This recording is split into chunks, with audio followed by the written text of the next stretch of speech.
1991년 12월 24일 월요일, 아빠한테 전화를 했다. 아빠가 통닭을 사오신다고 하시고 전화를 끊으셨다. 9시쯤에 우리는 양말을 걸어놨다. 기분이 좋았다. 한참 기다리니 10시가 넘었다. 언니와 나는 크리스마스 이브라서 잠이 안 왔다. 아무리 기다려도 아빠는 오시지 않았다. 11시쯤에 우리가 잘라고 하였다. 그런데 엄마가 아빠가 교통사고가 났다고 해서 언니와 나는 놀랐다. 한동안 외갓집에 있었다. 그날 이후 나의 아빠는 2번 다시 집으로 돌아오지 못했다. 초등학교 1학년 겨울방학, 그것도 아이들이라면 1년 중 생일 다음으로 기다리는 크리스마스 이브 날에 나의 아빠는 교통사고로 세상을 떠났다. 가끔씩 들춰보는 일기장엔 아빠가 사고를 당하던 그날의 공기와 분위기가 여전하게 느껴진다. 무겁게 감겨지는 눈꺼풀을 아빠가 사올 선물과 통닭을 기다리는 설레는 마음으로 간신히 붙잡고 있던 나와 설레는 마음 한켠에 이미 도착했을 시간임에도 오지 않던 아빠를 걱정하며 우리 모르게 작은 한숨을 내뱉었던 엄마의 그 불안한 마음이 뒤섞여 조용한 밤의 공기가 어수선하게 무거웠었다. 그땐 내 나이는 고작 8살이었고 아빠는 내가 아들이 아니었다는 이유로 그다지 나에게 살갑게 대해주지 않았기에 아빠와의 관계가 드라마에 나오는 오붓한 부녀간의 그것은 아니었던 까닭으로 아빠의 죽음에 대해 크게 상심하거나 슬퍼하지 않았었다. 그래서 이모들은 장례식장에서 울지도 않는 나를 보며 독한 년이라고 혀를 차기도 했다. 그럼에도 한 집안의 가장의 부재가 가져온 환경의 변화는 엄청난 것이어서 1학년 겨울방학 숙제였던 일기장에는 온통 다신 만날 수 없는 아빠를 생각하는 마음이 가득가득 담겨 있다. 그때 엄마의 나이 37세, 지금 38이 된 나보다 1살이나 적은 나이다. 그때 딸 둘을 낳고 평범하게 남들처럼 살아가던 엄마는 교통사고로 하루아침에 떠나버린 남편과 이제 막 학교에 들어간 철부지 어린 딸들을 보며 무슨 생각을 했을까? 엄마는 이를테면 여장부 같은 사람이었다. 아빠의 나전칠기 사업이 어려워졌을 때도 새님 같고 선비 같아서 사람 대하는데 유연함은 없고 꼿꼿하기만 했던 아빠를 대신해 거래처에 밀린 미수금을 받기 위해 트럭 앞에 들어누워 지금 주지 않을 거면 밟고 가라며 악다구니를 쳐대 부득부득 받아냈고 시장에 식당에 돈을 벌 수 있는 일이라면 두말 않고 달려나가 힘들다 소리하지 않고 일하던 사람도 엄마였다. 항상 큰 소리로 호탕하게 웃었고 사람들과 어울리기를 좋아하던 사람. 그런 엄마였을지라도 사랑하는 이의 죽음 앞에서는 어쩔 수 없이 무너질 수밖에 없었을 것이다.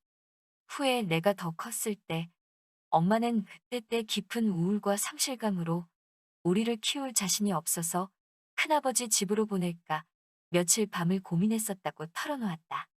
그도 그럴 것이 엄마는 그때 고작 30 중반을 간 넘긴 나이였고 아빠 없이 하나도 아닌 2명의 아이를 어떻게 키워야 할지 막막했을 것이다.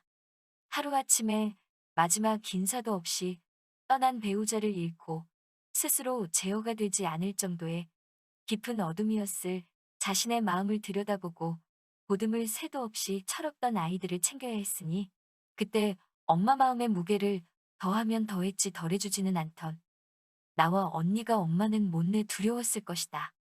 하지만 부모 없이 눈칫밥 먹으며 자랄 당신의 자식이 눈에 밟혀 굶어도 같이 굶자는 마음으로 이를 악물고 살아보겠다며 우리를 내치지 않았다고 했다. 그 후로 엄마는 악착같다 라는 단어의 사전적 의미를 몸소 보여주는 듯한 삶을 살아냈다. 그렇게 엄마는 악착같이 억척스러운 사랑으로 우리를 키웠다. 엄마는 여전히 생활력이 강해 무슨 일이든 닥치는 대로 하려고 했고 성격은 여전히 호탕했으며 사람들과 어울리기를 좋아했지만 가슴속 우울과 슬픔은 엄마도 모르는 사이 쌓여만 갔고 그 상처를 달래기에는 사는 게 너무도 팍팍해 제대로 치유해줄 여유도 없이 지냈다. 그 탓에 엄마는 세상을 대하는 시선은 더 예민해졌고 자기 연민과 자격지심으로 온통 날이 선채 하루하루를 보냈다. 앞에선 여자 혼자 애 키우기 얼마나 힘드냐며 위로하는 동정의 시선과 뒤에선 남편 잡아먹는 기센 팔자라며 수군대는 말 많은 이웃들의 관심을 참아내기 어려웠던 엄마는 누구에게도 호락호락해 보이고 싶지 않았던 모양이다. 누구에게도 틈을 보이지 않으려 노력했고 반대로 누군가의 틈이 보이면 주저없이 목소리를 높이고 자신에게 유리한 쪽으로 상황을 몰아갔다. 엄마는 언니와 나를 진심으로 사랑했지만 집이 정리가 안 돼 어지럽다든지 숙제를 하지 않고 놀았다든지 하는 어린아이들이 흔히 저지르는 조그만 잘못에도 화를 내기 일쑤였다. 난 엄마는 왜 항상 화가 나 있을까 하고 궁금했고 무서웠으며 그래서 엄마가 화를 더 내지 않도록 조심조심 눈치를 보게 되었다. 엄마도 엄마의 인생이 이렇게 되길 바란 게 아니었을 텐데. 이제 30대 후반, 40대 초반이었던 여자의 속내는 사춘기 소녀의 그것보다 더 복잡한 천길 물속 같았을 텐데. 그때 고작 열 몇 살이었던 내가 감히 헤아려 볼 수도 없는 깊이였을 것이다. 따뜻한 난로불같이 온화했던 엄마는 아빠의 부재 이후 걷잡을 수 없이 번지는 산불처럼 격하게 변해버렸고 그런 엄마를 난 사랑했지만 좋아할 수는 없었다.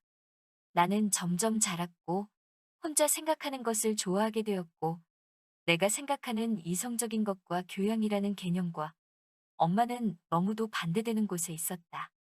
그런 이유로 나는 엄마를 좋아하지 않게 되었다. 어릴 때부터 살근살근한 성격은 아니었지만 엄마와 대화가 되질 않는다고 치부해버린 나는 점점 더 엄마 앞에선 뻘이 꽉 찬 조개처럼 입을 꼭 다물었고 가면 갈수록 내가 성장하면 성장할수록 엄마가 아는 나와 바깥 세상이 아는 나는 이미 동일인이 아니었다. 사춘기에 나는 다른 질풍노도의 시기에 아이들처럼 수업을 빼먹거나 가출을 하거나 하는 방황은 하지 않았다. 바른생활 소녀였고 학교 성적도 나쁘지 않았다. 하지만 좀체 속내를 드러내지 않았던 탓에 엄마는 나를 언니보다 더 대하기 어려워했다. 그럴 때마다 엄마는 화를 냈고 나는 화내는 엄마가 무섭고 싫어 더 굳게 입을 닫곤 했다. 세상 쌀쌀맞은 년이 나였다. 난 절대 엄마처럼은 살지 않을 거야. 현존하는 거의 모든 딸들이 엄마와 갈등할 때마다 주문처럼 되뇌는 저 문장이 나라고 다르게 쓰였을까.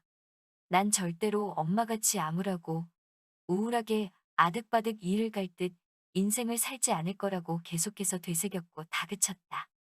그리고 그 주문은 제대로 통했던 것인지 나는 다시금 모닥불같이 따뜻한 사람을 만나 결혼을 하고 조약돌같이 하얗고 동글동글 예쁜 딸 둘을 낳았다. 그리고 어느새 나는 엄마의 완벽했던 세상이 무너지고 홀로 힘겹게 모든 걸 짊어진 채 다시 세상을 일으켜야 했던 그 시절, 그때 그 나이가 되어 있었다. 내 처자이의 나이가, 내 아버지가 세상을 떠나던 그해 내 나이가 된 것이다. 어쩐지 여태껏 잊고 살았다고 생각했던 어렸던 그날의 풍경이 자주 떠오르고 생각이 나더라니 시간이란 이토록 무심하게 잔인하다. 그 어린 날에 나에게 엄마는 여자이기 전에 그저 엄마. 내 모든 세상의 중심. 나의 방패이자 나의 집 그 자체였다. 지금도 나의 딸들은 나를 세상의 모든 지식이 통하는 곳쯤으로 여겨 궁금한 게 있으면 닥치는 대로 물어본다. 모르는 단어의 뜻은 기본이고 별똥별은 어디서 오는 것이며 손톱을 안 깎으면 어디까지 자라는 것인지 매운 김치는 도대체 왜 먹어야 하는지와 같은 시시콜콜하고 엉뚱한 것들까지. 정답은 아니어도 나름대로 궁리한 대답을 열심히 말해주면 아이들은 모든 이치를 깨달았다는 눈동자를 하고 나를 바라본다. 이 아이들에게 나는 이미 완벽한 지식과 세상의 중심이다. 그때의 나에게도 엄마는 이런 존재였으리라. 엄마도 본인을 우주처럼 생각하는 두 아이의 존재가 힘이 되는 동시에 너무나 무겁게 느껴졌으리라. 절대자를 바라보는 듯한 우리의 눈을 보면서 엄마는 언니와 나에게서 우주를 빼앗지 않아야겠다고. 그리하여 온통 무너져 내리는 본인의 세상에서도 우리의 손을 잡고 있었던 것이리라. 엄마와 같은 나이가 되어 그때 그 상황에 엄마를 빼고 나를 대입시켜 남편의 빈자리와 남은 아이들과 나를 생각해 본다. 상상임에 틀림이 없는데도 벌써부터 눈물이 차오르고 가슴에 뜨거운 것이 걸린 듯 숨이 콱 막힌다. 깊고 큰 숨을 몰아쉬게 된다. 생각하기도 끔찍한 슬픔이다. 이런 슬픔을 나의 엄마는 꽤 담담하게 겪었구나. 새삼 감탄한다. 엄마가 혼자 어떤 슬픔을 삼켰는지 어렸던 나로서는 알 수는 없지만 적어도 엄마는 언니와 내 앞에선 흐트러지는 모습을 보여주진 않았다. 엄마는 슬픔 앞에서도 씩씩했다. 왜 몰랐을까? 아니, 난 알려고 시도조차 하지 않았고 알고 싶지도 않았던 것이다. 엄마는 그저 나의 엄마였고 엄마는 나의 우주였으니까.